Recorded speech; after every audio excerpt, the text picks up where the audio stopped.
The year was 1913. Woodrow Wilson was president, and powerful banking interests, who had been trying for years, finally achieved their long-term goal of a silent coup d'etat by taking control of the American government. The first thing they did to accomplish that takeover was convince Secretary of State Philander Knox to lie to the American people and tell them that the 16th Amendment, the Income Tax Amendment, had been legally ratified by the states when it was not.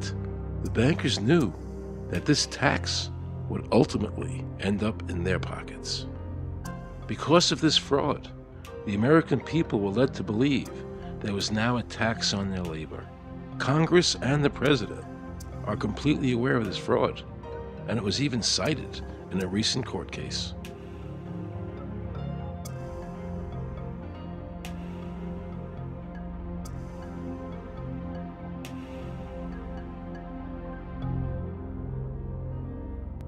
That very same year, the bankers committed their second and by far the most diabolical fraud ever perpetrated on the American people by bribing senators to pass the Federal Reserve Act without the required constitutional amendment. All in favor, say aye. They did this during Christmas vacation, when many senators were home celebrating the holidays with their families. And that's how the unconstitutional Federal Reserve Act came into being. They were very clever, and they understood that whoever issued the money for America would control the government. The bankers won, and the American people lost, because most politicians will sell their soul for $1. And now the Federal Reserve could issue dollars legally. As Mayor Rothschild said, "Give me control of a nation's money supply, and I care not who makes its laws." He knew that he and the other bankers would now control the laws of the nation.